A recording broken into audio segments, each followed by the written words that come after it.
आइए आपके अपने चैनल एज पर हिंदी 121 पर भी देखते हैं कि स्पोकन इंग्लिश लेसन 3 डे 1 का ये थर्ड लेसन है। इसमें अगर आपको कभी कहना हो कि कोई भी ये काम करता है या करती है, तो उसके लिए आपको पता ही है ये सिंपल प्रेजेंट टेंस का सेंटेंस है।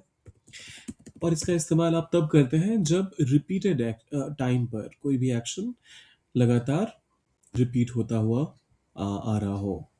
यहाँ पर आप सबसे पहले सब्जेक्ट लाते हैं और इसके बाद लगाते हैं कोई भी वर्ब का सिंगुलर जो बेस फॉर्म होता है, या तो वो, या फिर आप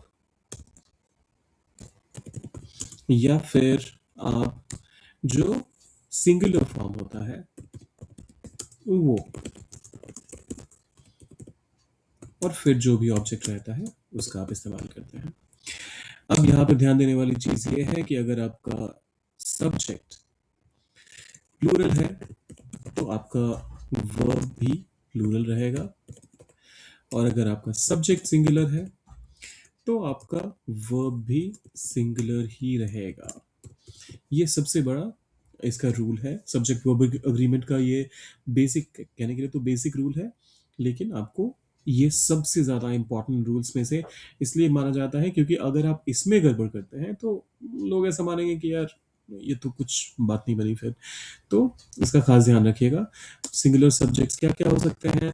ही, शी, इट, या फिर कोई भी नाउन हो सकता है, और कुछ और भी प्रोनाउंस हो जाते हैं।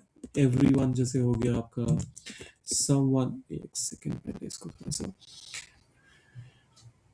पूरी स्क्रीन पे ही कर लेते हैं।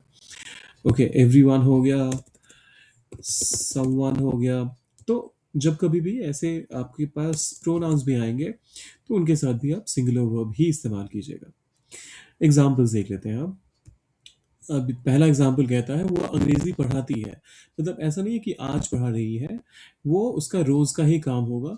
तो आप ऐसे में कहते हैं वो अंग्रेजी पढ़ाती है।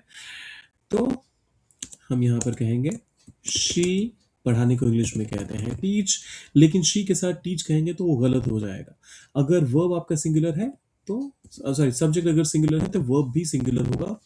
और वर्ब में जब आप एस या ई एस लगाते हैं, क्रिया में जब आप एस या ई एस लगाते हैं तो वो सिंगुलर मान लिया जाता है इंग्लिश में। सो शी टीचेज अंग्रेजी, English. She teaches English, she teaches English. Rahul cricket खेलता है, Rahul plays cricket. Simple, Rahul plays cricket. वे दिल्ली में रहते हैं, they live in Delhi, they live in Delhi. माँ खाना बनाती है, mom cooks, mom cooks. Train 6 बजे आती है, the train arrives at 6 AM, या फिर 6 PM, या फिर 6 o'clock, क्योंकि यहाँ पर AM PM की क्लैरिटी नहीं है। So the train arrives at 6 o'clock। वह मेहनत करता है, he works hard, he works hard. पक्षी ऊंचा उड़ते हैं, बर्ड्स पक्षी, और उड़ते हैं कहा जा रहा है, मतलब एक चिड़िया की बात नहीं हो रही है, इन जनरल कहा जा रहा है पक्षी ऊंचा उड़ते हैं। सो बर्ड्स फ्लाई हाई। बर्ड्स कह दिया इस वजह से फ्लाई। अगर बर्ड होता अ बर्ड फ्लाइज हाई, तो उस केस में हम अ बर्ड कहते, तो फिर फ्लाइज हो जाता। सो यहाँ पर पक्षी ऊंचा उड़ते हैं कहा जा रहा है, इस वजह से बर्ड्स फ्लाई हाई।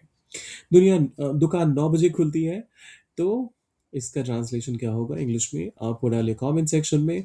और जाने से पहले सब्सक्राइब, लाइक और शेयर भी कर दीजिएगा। और हाँ, आज का टिप, आप अपने रोजमर्रा में होने वाली चीजें जो आप रिपीटेडली करते हैं, मान लीजिए कोई भी ऐसा काम जो आपने कल भी करा था, उससे पहले भी किया था,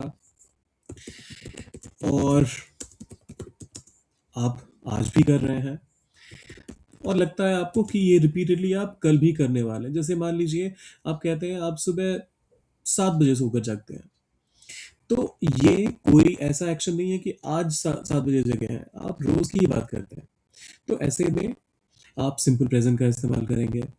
और अगली बार जब भी आपको ऐसा रिपीटेड एक्शन कोई भी हो, किसी को बताना हो, तो फिर ये आप स्ट्रक्चर ध्यान में रखिएगा। और इंग्लिश में एक दो लाइन तो कह ही सकते हैं।